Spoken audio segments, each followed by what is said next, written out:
উত্তরবঙ্গ শিক্ষা উন্নয়ন পরিষদ দ্বারা পরিচালিত 2024 প্রতিভা প্রকাশ পরীক্ষার ফর্ম ফিল আপ চলছে।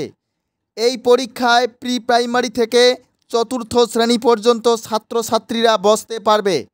ফর্ম ফিল আপের শেষ তারিখ 21শে আগস্ট 2024। বিশদে বিস্তারিত বিবরণীর জন্য যোগাযোগ করুন 8001510924।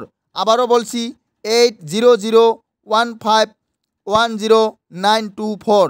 শ্রী মিঠুন চন্দ্র বর্মন মহাশয়। 7478200522। আবারও বলছি 7478200522। শ্রী মৃণাল কান্তি রায় মহাশয় এবং 7063584391। আবারও বলছি 7063584391। শ্রী লিপ্টন হক মহাশয়। আপনারা বিস্তারিত বিবরণীর জন্য এনাদের সঙ্গে যোগাযোগ করে ফোনে বিস্তারিত জানতে পারবেন। ধন্যবাদ। ঘোষণাটি শেষ হইল।